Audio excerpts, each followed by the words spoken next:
ठीक ठाक कुछ होटल में होंगे। गुंजा खिल उठे का दूसरा हिस्सा लेके आई हूँ और यकीनन आपको पसंद आएगा। लोग इन मियाँ बीवी का हौसला और बच्चे से प्यार देखकर अपना समूह लेकर चले गए और दोबारा उन्होंने ऐसी वैसी कोई बात ना की। यूँ बच्चा जैसे जैसे बड़ा होता गया, माँ बाप की भरपूर तवज्जो मोहब्बत से परवान चढ़ता गया। बज़ाहिर देखने में शकीब बहुत खुशबाश और सेहतमंद नज़र आता था, मगर खाता पीता रूटीन के मुताबिक ना था। जब भूख लगती तो खाता चला जाता, ना लगती तो कहीं कहीं घंटे भूखा रहता। नजमा ने डॉक्टर से पूछकर शकीब के खाने का बाकायदा टाइम टेबल बना लिया। उसके मुताबिक बच्चे को दूध पिलाती और जब वो 8 माह का हो गया तो बच्चे दूध के साथ नरम ग़िज़ाएँ भी देने लगे। उनके पास इतने पैसे तो ना थे कि बच्चे को डब्बे की ग़िज़ाएँ खिलाते। घर में केला मैश करके खिलाती, खीर बना देती, इस तरह की चीज़ें बनाकर कुछ ना कुछ खिलाती रहती। बच्चा गोल मटोल गोरा चिट्टा था, देखते ही उस पर प्यार आता था। इतना प्यारा और मासूम सा बच्चा, मगर मामूली कमी की वजह से बेबस था।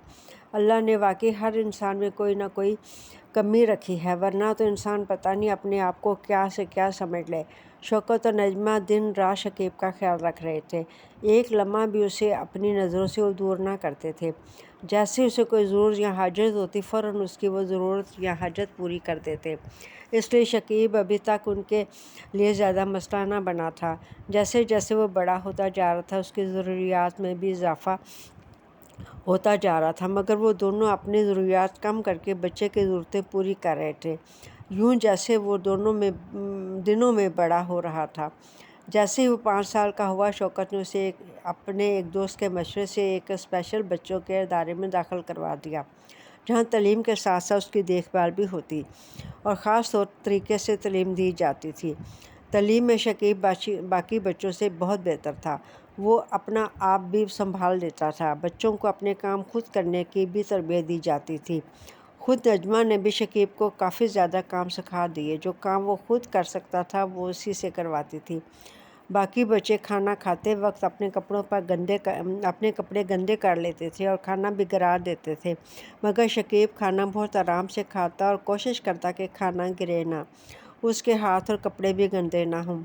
शकीब को देखकर बाकी बच्चे भी कोशिश करते कि खाना अच्छे तरीके से खाएं। लंच ब्रेक में बाकायदा बच्चों को खाना खाने के तरीके सिखाए जाते थे। टीचर अपनी निगरानी में लंच करवाते थे। उन्हें अपने बर्तन साफ़ करने की भी तरबियत देते ताकि वो अपना लंच बॉक्स साफ़ करके घर लेकर जाएं। गंदा लंच बॉक्स घर लेकर जाने की इजाज़त ही ना थी। यूँ बच्चों को इस इदारे में दाखिल करवा के काफ़ी हद तक बच्चों की तरबियत हो जाती थी। जिस तरह और अदारों में हर काम अच्छे तरीके से करते, इसी तरह वो घर में भी जिस तरह अपने अदारे में हर काम अच्छे तरीके से करते, इस तरह वो घर में भी अपना काम खुद करते थे। कई काम वो करने में नाकाम भी होते थे, मगर वो हिम्मत ना हारते थे। शकीब कोई भी काम अच्छे तरीके से कर लेता तो बहुत खुश होकर तालियां बजाता था, कहता मम्मा मैंने ठीक कर लिया। नजमा भी खुश होती थी और उसकी हौसला अफजाई करती। ये था गुंजा खिल उठा का दूसरा हिस्सा। यकीनन आपको पसंद आएगा। और बच्चों, आपने इसको कहानी नहीं समझना, आपने इसको ऐसे लेना है कि जैसे आपकी तरबियत हो रही है, आप सीख रहे हैं। आप इससे कुछ ना कुछ हासिल करें, सीखें, ताकि ये जो है ना आपकी अंदर ज़िंदगी में काम आए। ठीक है, और इसको भी अपनी कमेंट्स, राय और लाइक ज़रूर कीजिएगा। ठीक है, कमेंट्स दिए, अच्छे कमेंट्स दीजिएगा और जो है ना मुझे मशवरा भी दीजिएगा कि इसमें कैसे इसको और अच्छे तरीके से मैं लिख सकती हूँ। ठीक है, अल्लाह हाफ़िज़। आपकी अपनी